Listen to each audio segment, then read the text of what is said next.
ಲಂಚ ಸ್ವೀಕರಿಸ್ತಾ ಇದ್ದ ವೇಳೆ ಇಬ್ಬರನ್ನ ವಶಕ್ಕೆ ಪಡೆದ ಲೋಕಾಯುಕ್ತ.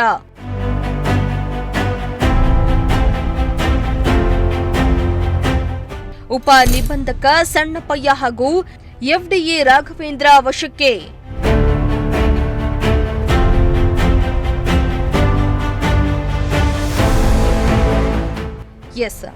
ಲಂಚ ಸ್ವೀಕಾರ ಪ್ರಕರಣವೊಂದರಲ್ಲಿ ಸಹಕಾರ ಸಂಘಗಳ ಉಪ ನಿಬಂಧಕರ ಕಚೇರಿಯ ಇಬ್ಬರು ಅಧಿಕಾರಿಗಳನ್ನ ಲೋಕಾಯುಕ್ತ ಪೊಲೀಸರು ವಶಕ್ಕೆ ಪಡೆದಿರುವ ಘಟನೆ ಮಧುಗಿರಿಯಲ್ಲಿ ನಡೆದಿದೆ.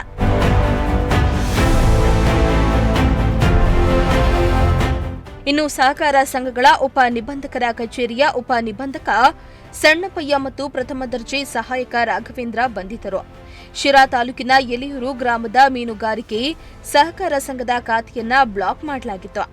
ಈ ಖಾತೆಯ ಬ್ಲಾಕ್ ಅನ್ನ ತೆರವುಗೊಳಿಸಲು ಅಧಿಕಾರಿಗಳು 20,000 ಲಂಚಕ್ಕೆ ಬೇಡಿಕೆಯನ್ನ ಇಟ್ಟಿದ್ರು ಎನ್ನಲಾಗಿದ್ದು, ಈ ವಿಚಾರವಾಗಿ ಮೀನುಗಾರಿಕೆ ಸಂಘದ ಪದಾಧಿಕಾರಿ ರವೀಶ್ ಎಂಬುವವರು ಲೋಕಾಯುಕ್ತರಿಗೆ ದೂರನ್ನ ನೀಡಿದ್ರು. ಅದರಂತೆ ಸೋಮವಾರ ದಾಳಿ ನಡೆಸಿದ ಲೋಕಾಯುಕ್ತರು ಲಂಚದ ಹಣ ಸ್ವೀಕರಿಸ್ತಾ ಇದ್ದ ಸಂದರ್ಭದಲ್ಲಿ ಇಬ್ಬರು ಅಧಿಕಾರಿಗಳನ್ನ ವಶಕ್ಕೆ ಪಡೆದು ಪ್ರಕರಣವನ್ನ ದಾಖಲಿಸಿಕೊಂಡಿದ್ದಾರೆ.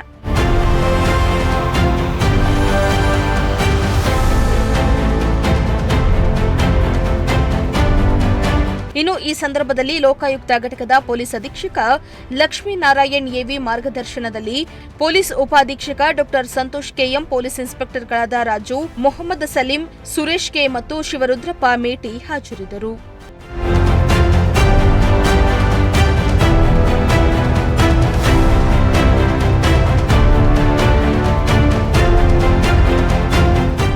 ಸಿರಾಜ್ ಅಹಮದ್, ಪ್ರಜಾಶಕ್ತಿ ಟಿವಿ, ಮಧುಗಿರಿ.